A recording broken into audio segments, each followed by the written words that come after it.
Jadi sebagai penutup dalam 10 minit ni, kita baca sedikit riwayat hidup ni, salah seorang imam yang agung ni, yang Imam Ibn Wahab Sya'rani sebut ni, iaitu Sayyidi Ali Ibn Wafa radhiyallahu anhum. Jadi sebagaimana kita dah bincang tadi, Syekh Ali Ibn Wafa ni dia meninggal dunia pada tahun 807 Hijrah. Maksudnya untuk makluman kepada kita, kalau kita baca buku-buku fiqh, mana kita akan dapat lihat salah silah ulama fiqh tersebut bermula daripada yang paling awal menulis buku-buku fiqh, antara ni Imam Syafi'i, lepas tu turun kepada anak muridnya Imam Muzani, turun kepada Imam Haramain, turun kepada Imam Ghazali, sampailah kepada hari ni buku tadi ditulis, direngkaskan. Jadi sebab buku fiqh tadi dia awal ditulis.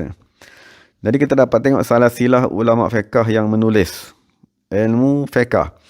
Sama juga ilmu tauhid, dimula dikarang oleh Imam Abu Hasan Sya'ari, lepas tu turun sampai kepada Imam Sanusi, turun lagi sampai hari ni, sampai ramai lagi orang tulis buku akidah. Maksudnya direngkaskan buku yang lalu, ditambah baiki, dimudahkan untuk generasi zaman sekarang. Dan apabila kita menyebut Syekh Ali Wafa, maksudnya yang namanya disebut oleh Imam Abdul Wahab Sya'rani tadi tu, maka Imam Ali Wafa ni dia adalah salah seorang penulis ilmu hakikat. Maksudnya paling awal sekali menulis ilmu hakikat ni ialah Imam Ibn Arabi radhiyallahu anhu. Kemudian disambung oleh anak didiknya, iaitu Imam Sadruddin Al-Qunawi. Kemudian sampailah kepada Imam Ali Ibn Wafa ni. Jadi Imam Ali bin Wafa ni dia salah seorang penulis ilmu hakikat yang menyambung penulisan Ibn Arabi dan Syekh Sadruddin Al-Qunawi radhiyallahu anhu. Jadi kitab-kitabnya amat rumit, amat tinggi perbahasannya. Dan kesemua tu datang daripada ayahnya. Maksud dia namanya Ali Ibn Wafa. Jadi kalau dalam riwayat hidupnya dia kata, nama ayahnya ialah Muhammad Wafa. Jadi yang mula terzahir sebagai wali Allah yang agung tadi ialah ayahnya sendiri, iaitu Muhammad Al-Wafa. Dipanggil sebagai wali-wali yang besar dan diistilahkan sebagai Khatamul Awliya.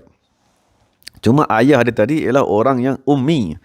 Ummi itu maksudnya bapa dia tadi tak boleh membaca dan tak boleh menulis.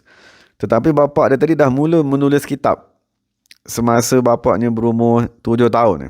Atau setengah ulama kata 10 tahun dia dah mula menulis kitab, menulis syair-syair di dalam ilmu tasawuf, yang Imam Abdul Wahab Sya'rani kata sampai kepada hari Imam Abdul Wahab Sya'rani tadi, manusia tak boleh memahami apa yang bapa dia tulis tadi tu. Maksudnya Syekh Muhammad Wafa tu tadi, sampai sekarang pun masih lagi manusia tak boleh faham apa yang mereka tulis lah.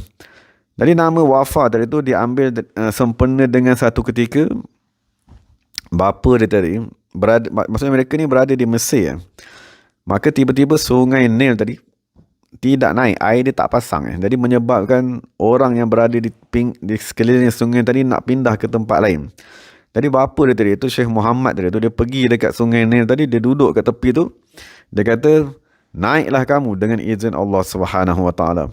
Maka serta-merta pada hari tersebut sungai Nil tadi naik sebanyak 17 hasta.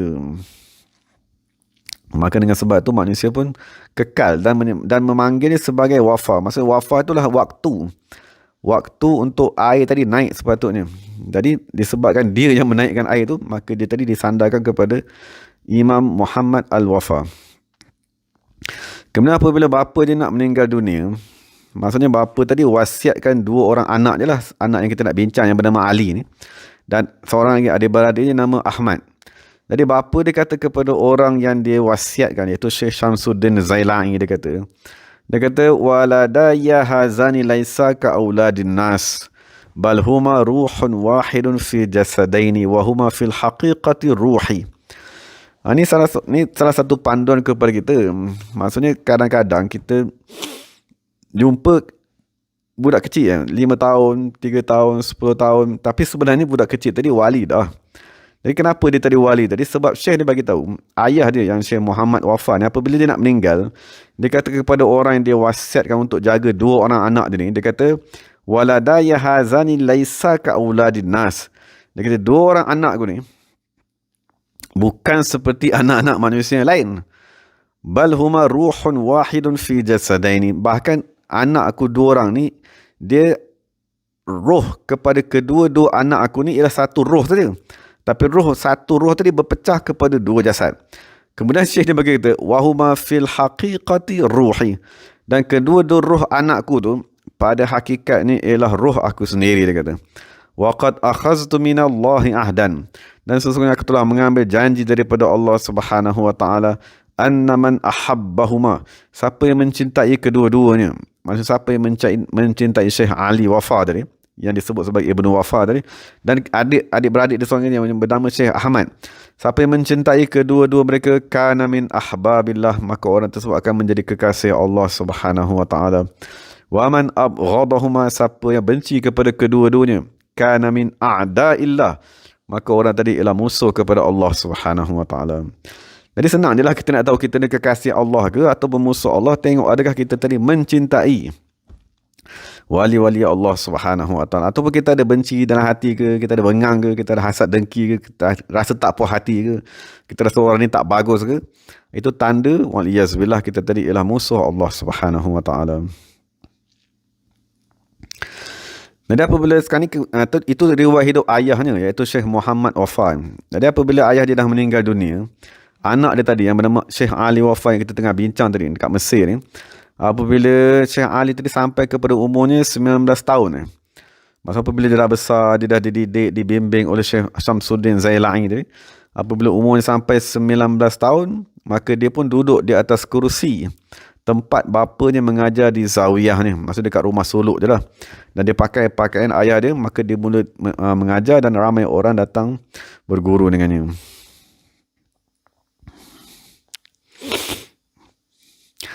Jadi Imam Abdul Wahab Sya'rani, penulis kitab kita yang kita tengah baca ni, dia sendiri berkata, lam yura fi Misra ajmalu minhu wajhan wala thiyaban. Maksudnya dia kata, tak pernah dilihat di bumi Mesir orang yang lebih cantik wajahnya daripada Syekh Ali Wafa ni, dan orang yang lebih cantik pakaiannya daripada Syekh Ali yang sedang kita bincangkan ni. Maksudnya dia antara wali Allah Subhanahu wa taala yang menzahirkan nikmat Allah Subhanahu wa taala di atas dirinya, dan dia kata dia tadi amat menzahirkan seperti raja-raja. Jadi ada satu orang manusia, satu menteri lah. Menteri ni dia selalu mengingkari ke atas Syekh Ali tadi. Jadi menteri tadi kata dalam hati dia kata, Syekh ni semua kebesaran dunia, semua kemegahan dunia dia dah ambil, dia kata. Jadi maksudnya dia zahirkan kemegahan dunia dia. Jadi menteri ni cakap dalam hati, maksudnya di depan Syekh tadi, dia cakap dalam hati. Jadi dia kata, fa'ainal faqrul ladhi huwa syi'arul awliya, maka dia kata dalam hati dia, mana kefakiran tadi yang menjadi lambang syiar kepada wali-wali Allah Subhanahu wa taala. Jadi dia cakap dalam hati je. Jadi Syekh Ali tadi berpaling, dia pandang kepada menteri yang nama Ibnu Zaitun tadi tu. Wa qala na'am, dia kata betul, dia kata, tarakna lakum wa li abna'id dunya khizyad dunya wa azabal akhirah. Maksudnya Syekh Ali kata, aku tinggalkan kepada kamu dan kepada orang seperti kamu dari pencinta-pencinta dunia, aku tinggalkan kepada mereka khizyad dunya, kehinaan dunia. Maksudnya dunia dia ada dua wajahnya. Satu wajah yang menghadap kepada Allah Subhanahu wa taala, maka dunia tadi tidak memesongkan, dan dunia tadi dia ada satu sudut yang jahat yang memesongkan manusia. Jadi dia kata sudut yang memesongkan itu aku tinggal kepada korang, dan aku tinggalkan juga kepada korang, dia kata wa azabal akhirah, dan azab akhirat nanti kamu akan tahulah. Masa sekarang mungkin kamu rasa kamu hina kan, kamu tak dapat dunia, tapi di sana nanti kamu lagi teruk akan diseksa oleh Allah Subhanahu wa taala. Dan Syekh Ali Wafa ni dia salah seorang salasilah dalam tarekat Syaziliyah selepas Imam Abu Hasan Syazili. Jadi di zaman Imam Abu Hasan Syazili, maksudnya dia sendiri pun orang kritik juga, sebab dia menzahirkan nikmat Allah Ta'ala di atas dirinya, pakaian yang hebat dan seumpamanya. Maka apabila Syekh Abu Hasan Syazili pun dia kata kepada orang yang mengingkari, dia kata, wahai manusia, dia kata, keadaan aku yang sekarang kamu nampak ni menunjukkan yang ataupun berkata daku dalam hatiku ialah alhamdulillah, alhamdulillah. Maksud keadaan diri tadi menzahirkan pujian kepada Allah Subhanahu wa taala. Wahai atuka taqulu, adapun keadaan kamu tadi, maksudnya yang tidak menzahirkan nikmat Allah Subhanahu wa taala, keadaan kamu tadi berkata a'tuni syai'an min dunyakum, berikan kepadaku sedikit daripada dunia kamu. Maksud keadaan kamu tu lebih teruk. Keadaan aku tadi menzahirkan kepujian kepada Allah. Keadaan kamu tadi menzahirkan meminta dunia daripada manusia. Jadi sekarang kita sambung keramat. Salah antara keramat yang diriwayatkan daripada Syekh Ali Wafa radhiyallahu anhu. Mana satu ketika Syekh tadi membuat majlis. Lepas tu dihidangkan makanan lah. Jadi dalam majlis itu ada salah seorang wali Allah juga. Wali Allah tapi daripada negara bukan Arab. Maksudnya dia datang dalam majlis tadi, dia pun makan. Apabila dia makan, dia cari dekat hidangan dia tu buah limau yang warna kuning tu. Atau kita panggil lemon dah. Jadi bila dia cari buah lemon tu tak ada, maka dia kata, apalah Syekh ni, dia kata kedekut ke atau panggil orang ke, makanan tak sedia ke atau makanan tak lengkap ke atau makanan tak sedap ke. Jadi apabila Syekh tadi perasan orang tu dia cakap dalam hati ni, maka dalam Syekh Imam Munawi dia kata, maka serta-merta Syekh Ali Wafa tadi dia hulurkan tangan dia. Dia hulurkan tangan dia dan dia bawa keluar daripada tangan dia tadi kopiah anak kepada wali Allah daripada negara yang bukan Arab tadi. Dia tunjuk ni kopiah anak kau ada kat tangan aku ni. Jadi bila dia tengok kopiah anak dia ada wa arafaha. Jadi dia tahu ini kopiah anak aku macam boleh ada kat tangan Syekh ni. Fa'tazara wa taba. Maka dia pun minta maaf dan bertaubat kepada Allah Subhanahu wa taala. Maksudnya Syekh tadi nak bagi tahu apa segala benda pun aku boleh datangkan. Kamu nak daging berapa ratus kilo, berapa tan, nak emas, perak, aku boleh datangkan semua. Cuma takkan semuanya aku nak datang bagi kat kamu. Jadi semua tu ialah ujian. Nak tengok kita sabar ke, atau nak tengok kita tadi bersyukur ke. Dan apabila satu ketika diriwayatkan keramat yang lain, apabila Syekh Ali Wafa tadi tu pergi menunaikan haji, maka orang yang bersama-sama menunaikan haji tadi berasa amat haus, sehingga mereka tadi hampir nak binasa. Jadi mereka pun datang kepada Syekh Ali tadi. Dan Syekh Ali pun membaca syairnya. Askil utasataka rumah. Maksud dia doa, wahai Allah Subhanahu wa taala, siramlah orang yang amat haus ni sebagai satu lempah kurnia daripada kamu. Wal aqlu tasha min adh-dhama. Sesungguhnya akal mereka ni sekejap lagi nak hilang. Hilang akal dia orang ni dengan sebab terlampau haus sangat. Fa umtiru fil hal. Maka serta-merta hujan tadi turun ke afwahil qirab. Seperti mulut karung air yang dibuka. Maksudnya karung kulit tadi tu dicurah daripada langit. Maka air turun dengan amat banyak sekali. Dan dia ada satu kisah yang lain. Maksudnya salah satu keramat Syekh Ali Wafa ni, maksudnya dia tadi biasanya naik kuda daripada rumahnya dekat Harah Abdul Basit, ni dekat Mesir lah, untuk pergi ke Raudah. Raudah ni satu pulau yang berada di sebelah Sungai Nil tadi tu, namanya Raudah. Jadi perjalanan tu kalau kita naik kereta ni dalam 23 km. Tapi zaman dulu dia untuk nak daripada rumah Syekh tadi tu untuk pergi ke Raudah tadi tu, dia mesti melalui tembok-tembok. Maksud pintu gerbang yang besar-besar tu. Jadi bila Syekh tadi nak lalu pada waktu malam, bila Syekh tu nak lalu saja, dia tunjuk kepada pintu tu, pintu tu terbuka. Lepas tu Syekh tadi jalan sampailah ke ujung. Jadi satu ketika salah seorang daripada orang yang menjaga kawasan tadi tu, maksudnya wali pemerintah atau gubernur yang menjaga kawasan tadi, dia tengok, dia kata pintu terbuka. Bila dia tengok pintu terbuka, dia nak marahlah kepada orang yang penjaga pintu tadi. Maka penjaga pintu tadi kata, Sayyidi Aliyun kulla laylatin yaji'u. Dia kata, wahai gubernur, dia kata, jangan marah dekat aku. Dia kata, sekarang ni Syekh Ali dia datang daripada rumah dia. Setiap kali dia datang, dia akan lalu, dia tunjuk saja kepada pintu ni, pintu akan terbuka. Aku tak boleh halang, dia kata. Jadi dia kata pintu akan terbuka. Kalau aku tahu, aku akan tutup lah balik selepas dia lalu tadi. Dan kadang-kadang aku tertidur, jadi aku tak sempat nak tutup, dia kata. Jadi gubernur tadi pun berkata, Raja'tu an inkari alaihi labisas sinjab. Fa inna man tuftahu lahul abwab labisas sinjab. Maksudnya sekarang ni, gubernur tu, sebelum ni, dia ada mengkritik Syekh Ali Wafa ni. Maksudnya Syekh Ali Wafa ni, salah satu dia punya adat ni, dia memakai baju bulu yang dia buat daripada bulu tupai. Maksudnya bulu tupai tadi disambung dan akan jadi baju bulu yang amat mahal di zaman tersebut ni. Jadi menyebabkan orang kritik dia. Apa ni kata Syekh tapi pakai baju bulu tupai. Jadi salah satu manusia yang mengkritik Syekh Ali Wafa ni ialah gubernur ni lah. Gubernur yang menjaga kawasan dia. Jadi apabila orang yang menjaga pintu tu bagi tahu, dia kata Syekh ni dia tunjuk kepada pintu, pintu tadi terbuka.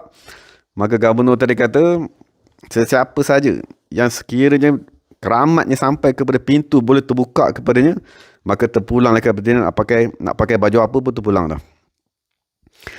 Dan ni kisah yang terakhir, maksudnya salah satu keramat daripada Syekh Ali tadi. Maksudnya kisah ni dia berlaku ni di Madinah. Maksudnya di Madinah Rasulullah SAW, maksudnya di kubur baginda SAW tu dia ada bilik. Maksud kubur Nabi Muhammad tu kan dia ada dalam satu bilik. Dan bilik tu dikunci. Dan kunci bilik kubur Nabi Muhammad tadi dipegang oleh seseorang. Jadi orang yang jaga kunci tu, dia kata ada satu malam, dia kata, aku nampak ada orang masuk dan pintu kubur baginda sallallahu alaihi wasallam tadi terbuka dengan sendirinya dan orang tadi masuk ke dalam bercakap dengan Rasulullah SAW. Maksudnya dia bercakap dengan kubur tadi tu. Dan dia kata dia tak boleh bergerak. Dia kata aku nak halang orang tu pun tak boleh, aku nak kunci pun tak boleh, semua nak buat tak boleh, dia kata. Sampailah orang tadi keluar, baru aku boleh bergerak dan aku tengok kembali keadaan seperti asal semula. Jadi orang yang penjaga kubur ni, bila dia dah tengok keadaan tersebut, satu ketika dia pergi menziarahi Mesir. Apabila dia menziarahi Mesir, dia kata dia niatlah ziarah semua wali-wali Allah yang berada di Mesir. Sampailah dia sampai kepada rumah Syekh Ali Wafa tadi, maksudnya dia menziarahi Syekh Ali Wafa tadi. Maka apabila dia ziarah Syekh Ali tadi, dia tengok macam-macam, maksudnya rumah yang amat agung, perhiasan yang amat hebat, kan, macam-macam kuda-kuda yang mahal dan seumpamanya. Jadi orang yang datang dia tu, yang penjaga kubur Nabi Muhammad tu, dia kata salamna kulla syai'in. Dia kata aku terimalah apa saja yang aku tengok ni. Maksudnya wali Allah yang maha kaya apa saja. Dia kata ni tak apa aku terima. Cuma dia kata illal fuqara'u yalbasuna sinjab, dia kata. Tapi yang aku tak boleh terima, dia kata, ialah ahli tarekat memakai baju bulu tupai, dia kata. Itu dia kata aku tak boleh faham macam mana pula Syekh tarekat pakai baju pelik-pelik ni, dia kata. Ini baju orang tak pakai ni, dia kata. Fa nazara ilaihi Sayyidi Ali. Maka Sayyidina Ali pun memandang kepada orang tu. Dia kata ayyu a'zam. Dia kata apa yang kamu pelik tadi tu? Sinjab atau fathul bab, dia kata. Yang kamu pelik tadi tu ialah ni baju tupai ni ke ataupun terbukanya pintu makam Rasulullah sallallahu alaihi wasallam. Mana satu yang lebih penting yang sepatutnya kamu fikir, dia kata. Jadi apabila dia cakap saja macam tu, jadi khadam penjaga rumah bilik baginda sallallahu alaihi wasallam di Madinah tadi pun tersedar. Dia tersedar, baru dia dapat tahu, oh inilah orang yang aku nampak pada waktu malam yang pintu semua terbuka sendiri tu. Jadi dia pun beristighfar memohon ampun daripada Allah dan dia tahulah inilah orang yang dia cari selamanya. Maksudnya dekat Madinah tadi. Jadi itulah beberapa keramat yang agung daripada wali Allah Subhanahu wa taala Syekh Ali Wafa radhiyallahu anhu. Jadi moga-moga Allah Subhanahu wa taala memberi keberkatan kepada kita. Dan moga-moga Allah Subhanahu wa taala memberikan kecintaan kepada kekasih-kekasih Allah Subhanahu wa taala. Jadi itu salah seorang syekh lah yang Imam Abdul Haq Syarani sebut. Jadi moga-moga Allah Taala memberi kefahaman kepada kita. Dan moga-moga Allah Subhanahu wa taala mengampunkan dosa kita semua.